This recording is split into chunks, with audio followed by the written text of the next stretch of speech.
Welcome to the Witness and Persecution podcast with Nick and Ruth Ripken, where we equip you with biblical principles and truths and practices learned from believers in persecution to help you cross the street and cross the oceans with the good news of Jesus Christ. I'm your host, Anthony Ball. We're so glad that you joined us today. If you would do like we do ask you every week, if you go to the platform that you find your podcast, and if you would like and subscribe and leave a review, that helps us to continue to get the word out. And as our podcast grows all over the world, we've got Nick in the studio today. And Nick, I think I texted you this week. We added another country, actually a sensitive area where people are listening to this podcast. And so to our listeners, when you like and subscribe and leave reviews and we share it on Instagram and Facebook and Twitter, you are playing an integral role in us expanding this podcast. And really, Nick, I think what we would say is it's not really about expanding the podcast. What we are doing is we're amplifying the stories of believers in persecution. When the persecutors would say, your story is going to die with you, nobody's going to know, nobody's going to hear. Through this podcast especially, we're actually doing the opposite of what the persecutors attempted, and we are amplifying the stories of these heroes of the faith for the world to hear. Yeah, I think you're exactly right. And, that's one thing that the scriptures does for us is that that God in his wisdom just codified their story first in oral form and then in written form. And then our task is, especially from Genesis to Acts, is to keep telling those stories. And that's what this podcast is about. It's going to focus in on a specific a religious section of our world, but how just to simply put yourself in a position to just naturally, with a lot of great comfort, a lot of prayer, but just tell God's story and find it how much it will bless the one who receives. I love that story. Nate, today I want to jump into it because we're doing something that's so practical. It's going to be, you mentioned in our show prep, it's going to be a little bit lighter than some of the episodes that we have, but it's going to be really practical and it's going to be really helpful. So I want to kind of just give our listeners a little bit of a bridge, and we're going to jump right into it with what you're going to share with us today. Most of our podcast episodes are undated, meaning we walk through principles and they're timeless, and they don't really kind of follow a flavor of the week or current events, so to speak. But for this particular episode, we're going to deal with Ramadan and where we are in this episode and our time period in our culture today. Ramadan is, for us now, is coming up next week for this year. And we want to just kind of walk through some practical things as Ramadan approaches. Nick, I know, and you might speak to this a little bit or maybe outside the scope of what you're going to teach us today, but we can just have so much fear regarding Muslims and Ramadan and Islam in general. And so I think what we're going to be able to do today is not just put tools in people's toolboxes to reach Muslims, but I hope that through sharing some of these practical things, we're going to be able to maybe dispel some of these myths and fears that surround Muslims and give us, those Western Christians and Western believers, maybe a more human understanding of our Muslim neighbors and our Muslim friends, and really begin to engage them. So what do you have for us today? Well, as you were talking, I remember God's word saying that perfect love casts out all fear. Amen. And we said before, the top three tools of Satan is he wants us to be afraid. He wants us to be afraid. And thirdly, he wants us to be afraid. That's right. And I mentioned that maybe before, I read a book once in college. It could be reduced to one sentence, and it's, what would you attempt for Jesus if you weren't afraid? And so what we want to do is let's just give some information and some personal experiences, and even given, even given that people's personalities are different.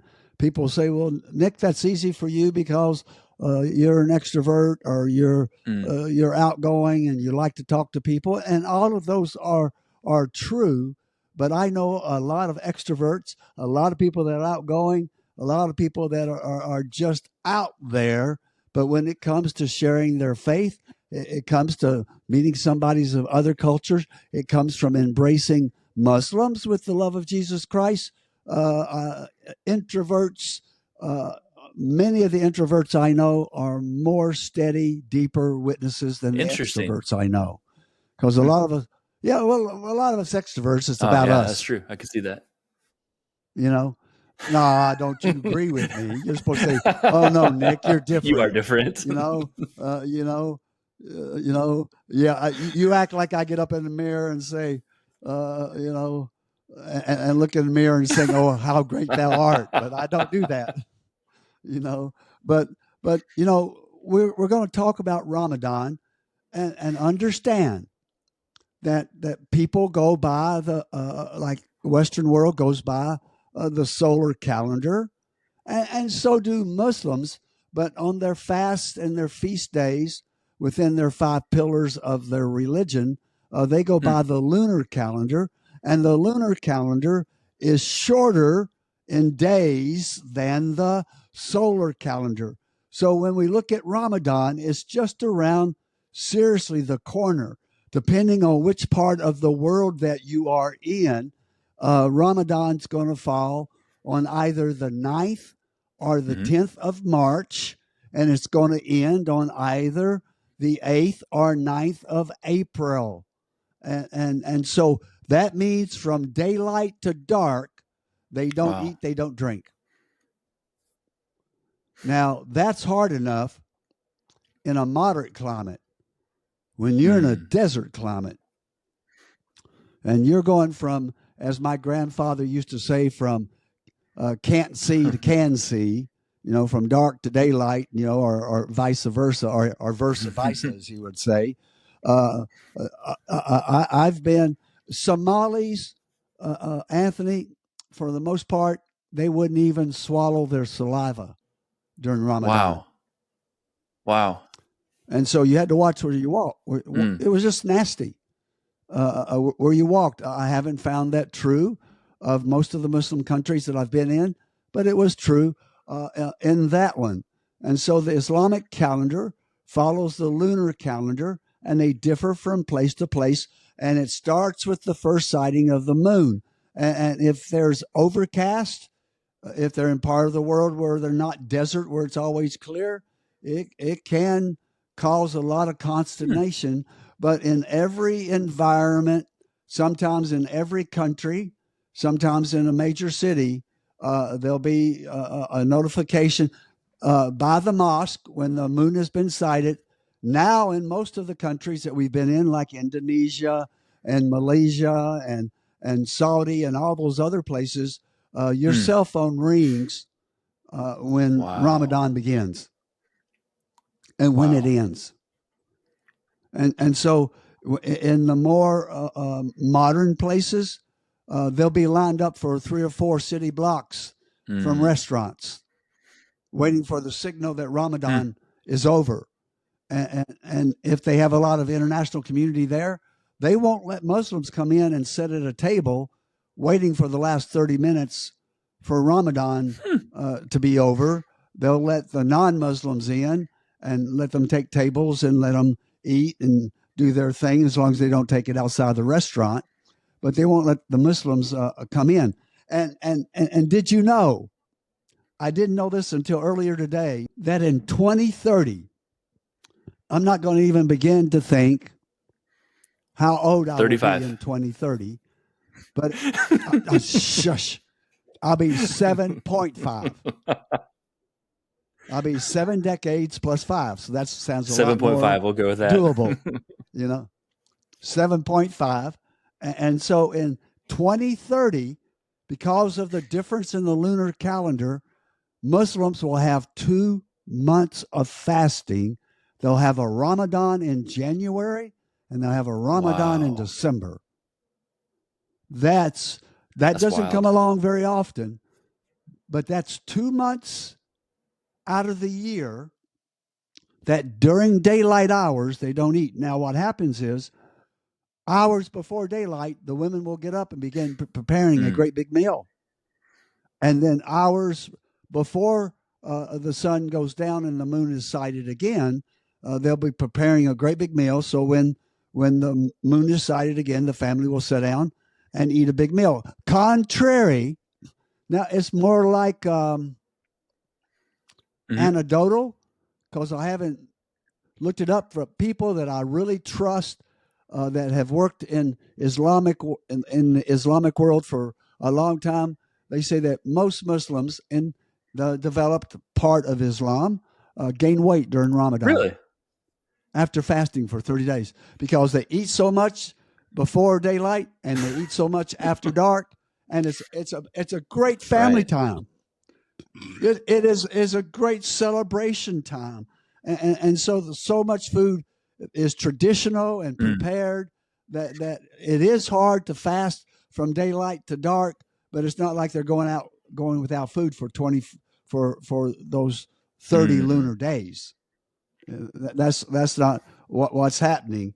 And so 30-day fast from sunrise to sunset. Now, what we want to do today is to give our listeners, wherever they are, some hints and how to meet Muslims, whether it's in a grocery store or any kind of public place, a taxi, or whatever, or if they're in your apartment complex or they live in your neighborhood, maybe some things to do, some things to say.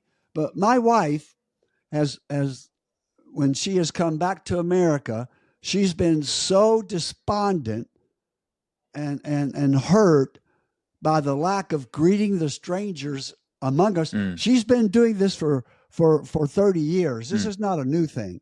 It's not a response to any kind of political changes that are going on into America, because, you might have the right in America, you might have the left in America, but then you got the Amen. Jesus that's in America.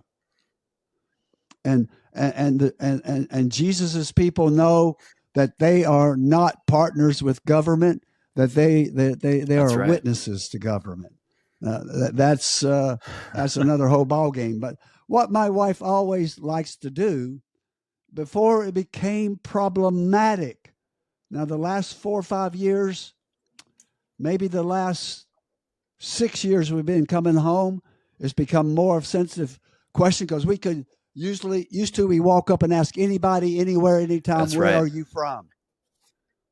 Now they've been told to go home so many times, they'll actually put their wife behind them and say, please Mm. don't do this to us.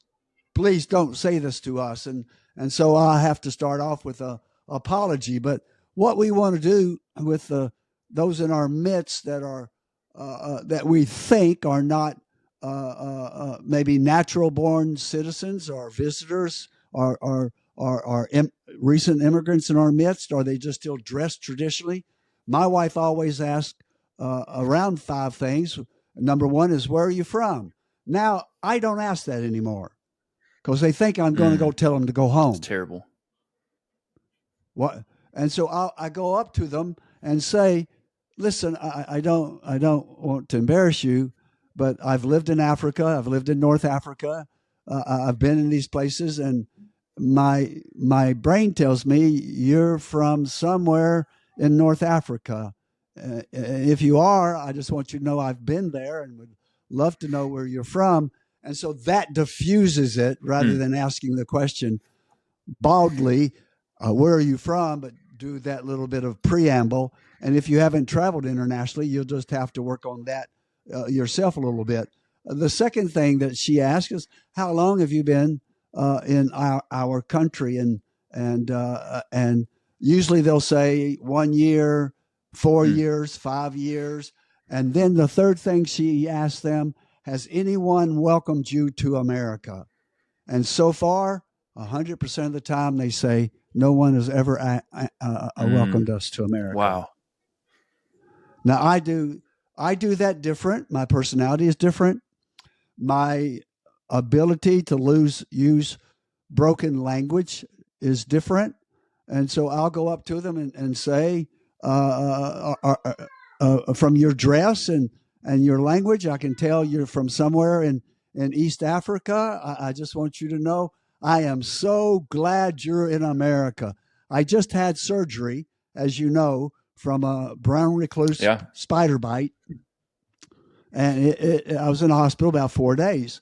And a doctor that treated me at midnight, I never could really wake up enough, and he would check the bandage. And then I met him for a follow up after I got out of the hospital. And when I could see his jacket, I could tell that he had a Turkish name on his white doctor's jacket. And he was here studying at the Hand Surgical Center so he could go back and be a hand surgeon in Turkey. And I looked at him. I said, "You're from Turkey, aren't you?" And he said, he just lit up from this dire, just trying to be professional doctor. And he just lit up, and he said, "How did you know I'm from Turkey?" I said, "By your name." And I told him where I'd been, how much I liked it, how much I loved the food. And I said, "I'm just so glad you're in America and that you're studying here, and that you're trying to take skills back to your people." And when that guy went to get something from my main doctor, that doctor looked at me and said, "That was well done." That my main doctor is from India, but he's been in America for a long time. But he's the chief surgeon of a huge hand center. But he just looked at me and he said, "That was well done." It was like he was so proud of that he had trained me to Right. to do that. And so sometime what I want to do, given the current political situation, if I'm in America, is I want to make sure that welcome's Right. up front. Where are you from? How long have you been here? Has anyone ever welcomed you to America? My wife's experience with Muslim women is never. And then she will ask him, "Well, but do you mind sharing with me about how you feel about the USA? And what are your chief emotions?" And they'll say to my wife, "This is the loneliest place I've ever Oh. lived in my life. Nobody will talk to me. Nobody asks us over for tea. Nobody in 5 years has asked us to their home for a meal." One of them said, "I was so lonely, I paid for my auntie, my old auntie, to fly over from our country to come live with us so I would have somebody to shop with and talk Wow. to." I can't even imagine. You Oh, can't imagine. that's terrible. I one of the things I like doing with my wife is shopping, and and just we just like doing stuff together. Though with our keeping our grandson, she might go do the grocery shopping, and I stay with him, or vice versa if it's not a big grocery shopping, because I'll have to walk through the whole place 9 times trying to find the stuff when she knows where everything is, like that. But we did where we used to live in a place that was very international. And so I looked in that place and I saw 3 or 4 internationals, and I said to my wife, "Would you give me permission just to go meet people rather than helping you shop? Because I know you've got a big shopping thing. It's going to take you an hour or so because we're getting ready to go back overseas. But let me just go see how many people that I can meet." And I spent over an hour walking up and down the aisles of Walmart in a city that was very international in origin, but in the South, in the capital of the South during the Civil War. Now, if you don't know your history, shame on you. And I met people from 17 countries. In one store. In one store in less Unbelievable. than 90 minutes. And that is with some of them having an extended conversation. Some of them was just welcome, glad you're here, finding out where you're from. And one of the things we learn, like if you see a Muslim family pushing their baby down the aisle, you don't do the American thing and walk up to them, even though you have a heart for them spiritually. And don't ever say to a Muslim mother how beautiful their baby is, because what you are doing is calling down a curse on that child. Really? Because if other Muslim women or others hear that you are praising the beauty or the intelligence of that person's child, it will make them jealous and they'll put a curse on that child. So you Wow. want to say something, how fortunate you are to have a child like this, how thankful we are to Allah, how thankful we are to God that He has given you the gift of this child. It's just one of those little clues that you don't do, and if you do say, "Oh, that is the most beautiful baby girl I've ever seen," watch how Mama That is winces. wild. Now, it's not brain surgery; it's Yeah, just that's true. experience, and it's just listening. And you know, the best cross cultural witnesses are those who make the most mistakes, That's Anthony, comforting. but they don't Yeah, make the same that's one right. twice. If you're not making any mistakes, you're not doing anything. You're not doing anything. And so when you get ready to come up, this is not going to be one of our longer broadcast, but if you just recognize, you know, the woman has a head covering, she's got black on, and or she could be veiled. It is just very, very welcome as you're walking by them. There's two Ramadan greetings that are universal, and one of them is Ramadan Mubarak, and the second one is Ramadan Hmm. Kareem, and Ramadan Mubarak means have a blessed Ramadan, and the other one means have a generous Ramadan. Oh. And so Ramadan Mubarak, Mubarak, Mubarak is the name of one of the former presidents of Egypt. And then Kareem is just Kareem. And they will just light up with joy that you're just asking God's Hmm. blessings on them, that they will have a blessed, a generous, uneventful, negatively Ramadan. And if you're really smart and you make acquaintances and you have neighbors that are Muslims, and then maybe some of you have lived in Muslim countries, or you're new there, or you're learning the language, or you're a volunteer, and Ramadan is getting ready to begin the 8th or 9th of March. Well, what you want to do is go buy a bunch of baklava or a platter of sweets. And I did Mm-hmm. say buy a platter of sweets for all of your neighbors or whoever your neighbors are, because if you make it by your own hand, they will not trust that you haven't used some kind of alcohol extract. Matter of fact, unless you pay really attention, what is that? Oh, what is that you use in cookies and cakes Vanilla. and Vanilla has stuff a lot all of the alcohol in it. time? Can. Vanilla. Mm-hmm. Yeah, yeah. If you don't get a certain type, it has alcohol in it.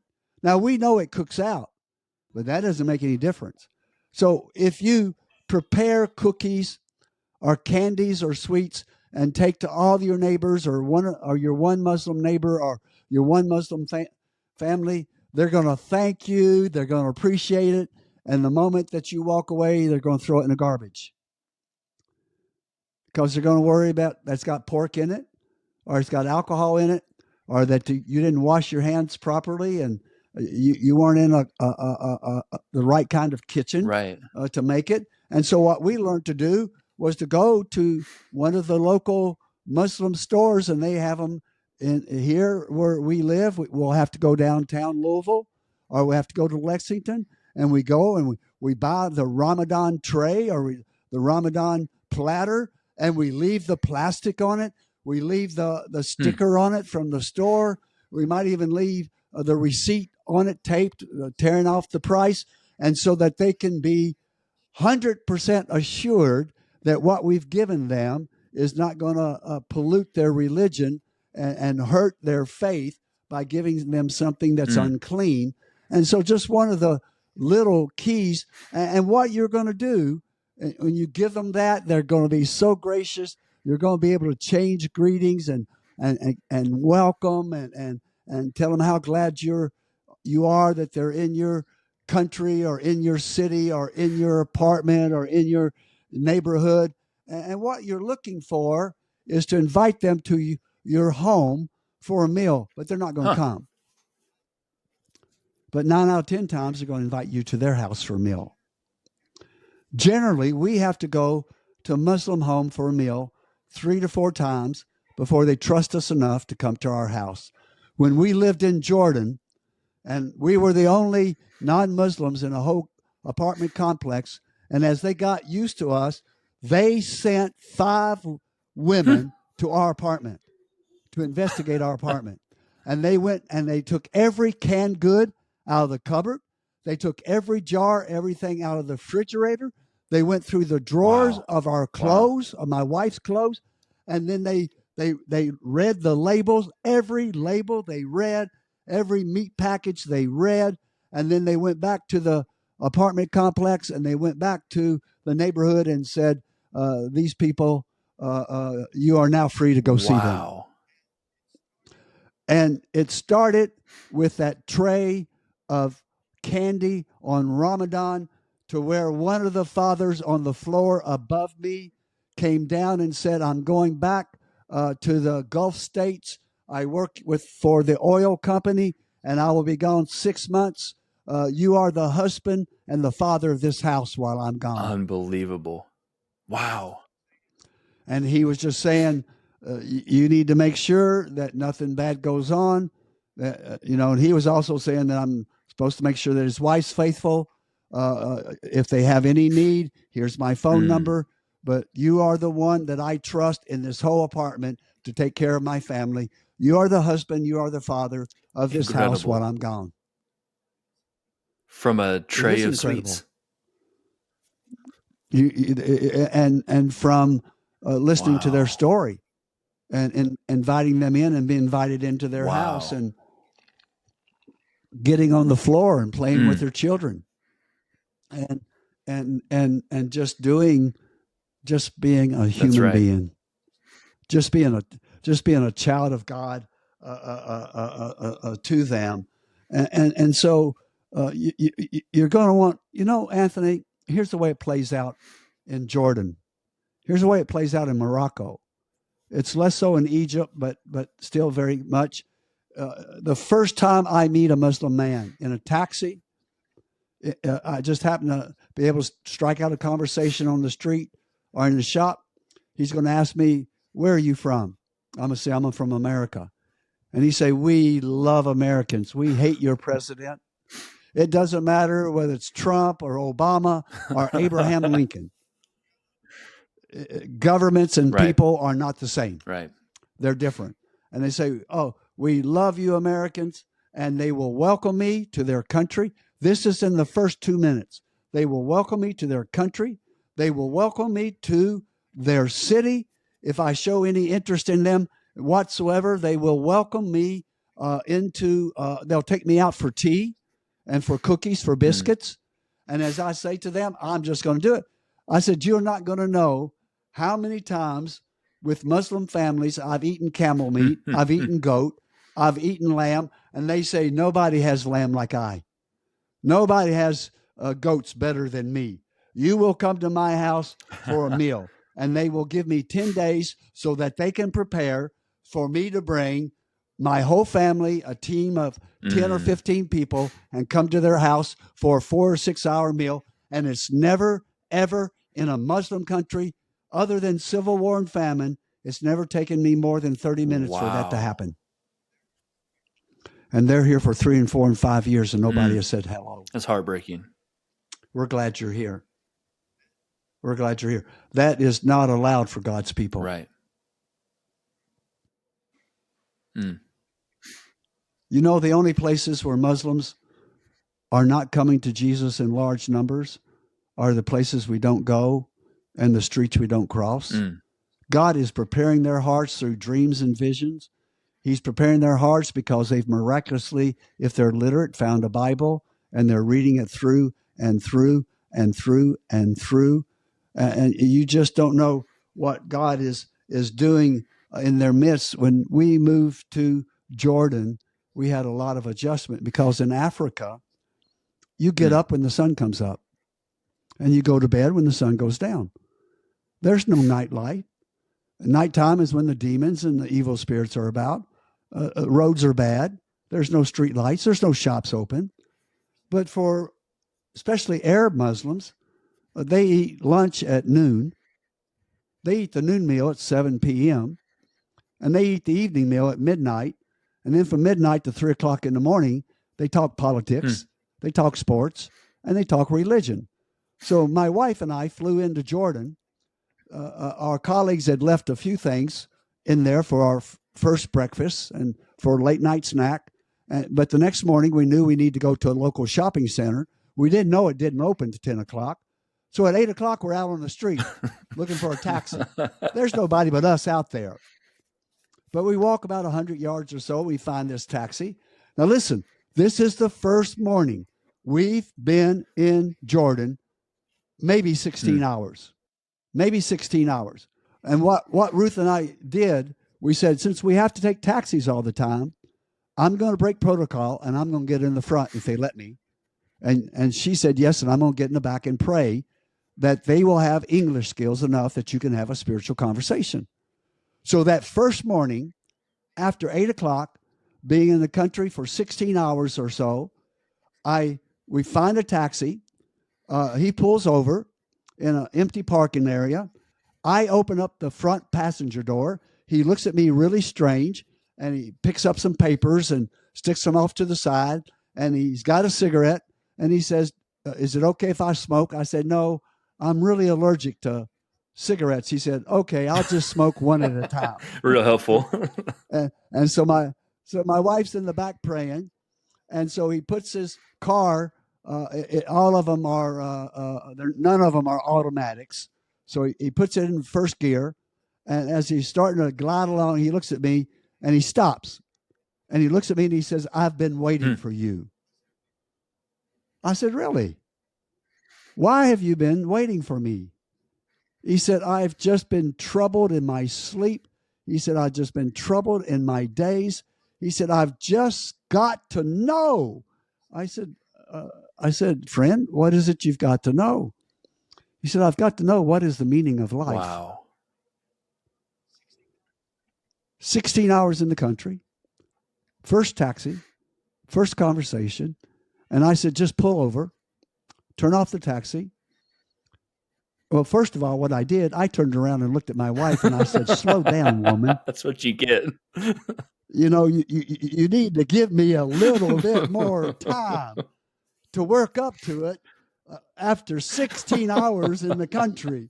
You know, both he and God, I guess, had been waiting for me, but I gave her the look. I gave her the husband look. And I said, "Just pull over." He said, No. I drive, you talk. So it cost us $60. $60 to sit in that taxi for 45 minutes and go from creation to Christ. Worth every penny. Yeah, because I could turn in a receipt. I didn't have to pay for it, but I would have paid for it.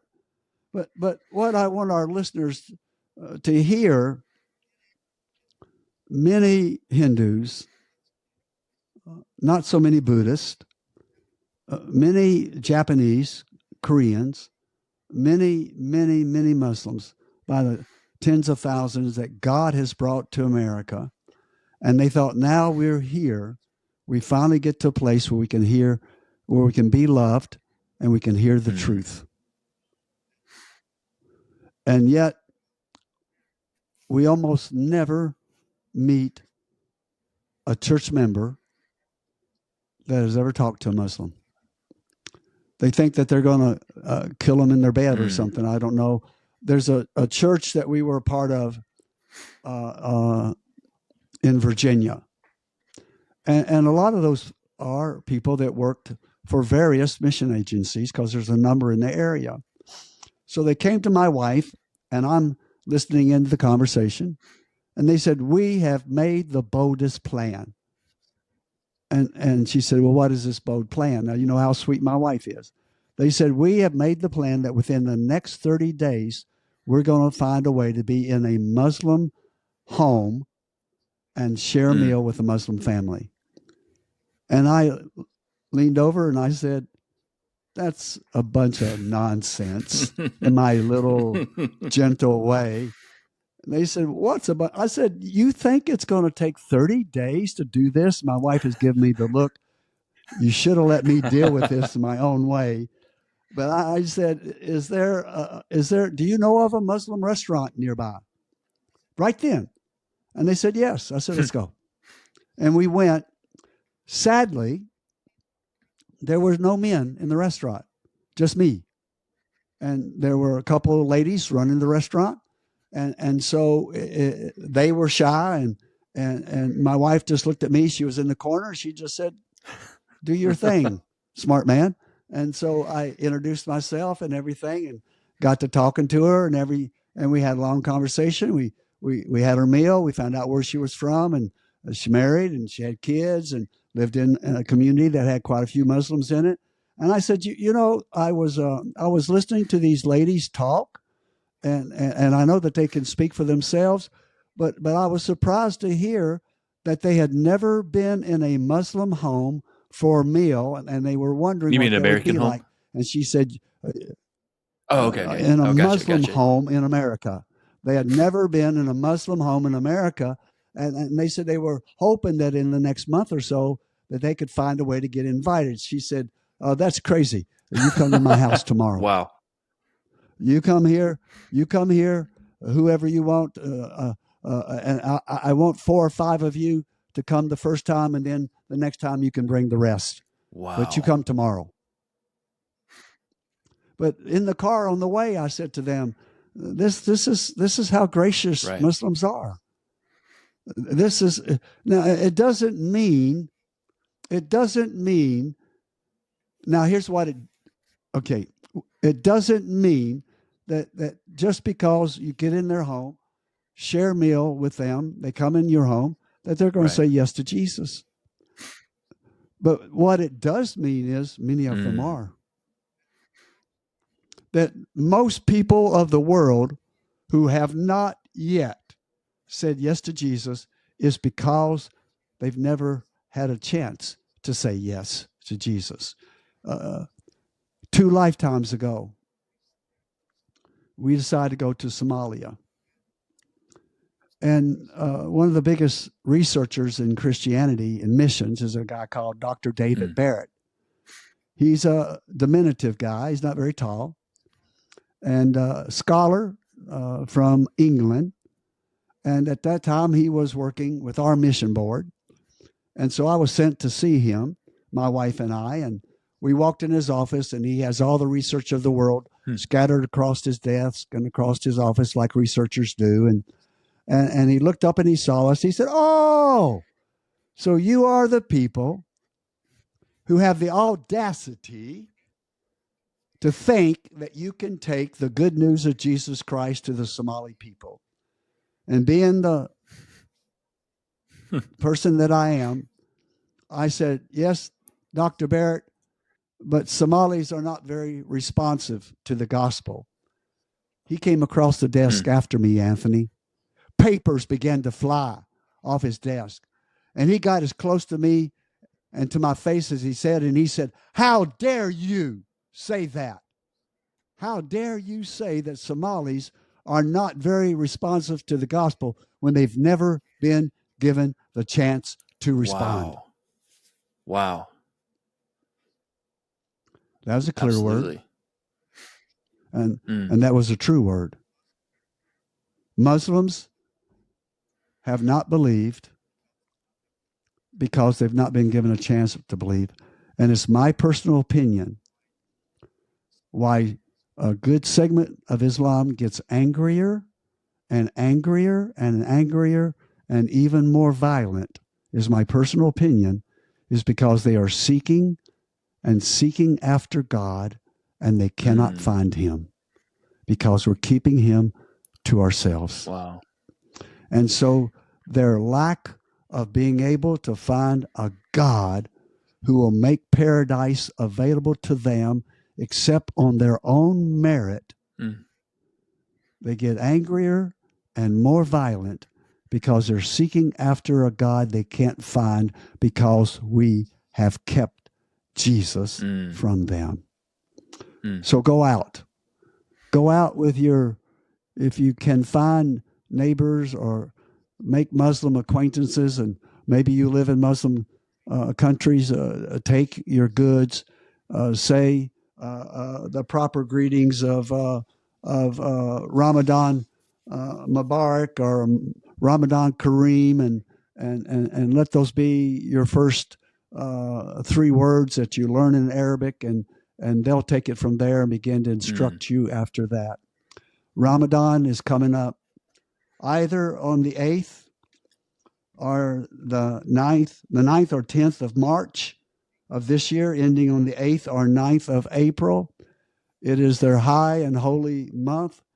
It's a time in which they are susceptible to evil spirits.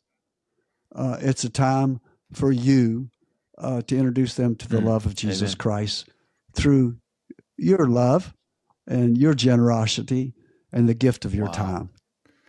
I love that. Nate, before we end today, I want to ask, because I think we're going to have some astute listeners who are going to write in, the 5 questions that Ruth asks when she encounters Muslims. Can you remind us what the 5th question is? Well, they're close to the same, and she told me she now does about 7, but she was walking to take care of the grandson, and I was walking in here, and so I'd written down the 5. Where are you from? How long have you been in our country, in America? Has anyone ever welcomed you to America, to this city, to this neighborhood? How do you feel about living in the United States? And she separates that from what do you feel? What are your chief emotions about being here now that you've lived here for a while? And again, with women, their most common response is, this is the loneliest place I've ever lived, because they're such communal people. They're always out in the street with their neighbors. They're always in each other's lives. They're always with each other's children. They're always in each other's home. And all of a sudden they come here, and the husband goes off to work, and they stare at the walls of the house 24/7. Let's change that. Listen, guess what? If it was brain surgery, you know who would not be doing this. I know about you, but I sure wouldn't be doing this. And so it's not brain surgery, but for some of us, you really need heart surgery. That's a good word. You've got a callus on your heart that has no right to be there. Let's lance it, and let's go and do the fun stuff. Let's make people welcomed to the kingdom of God. I love that.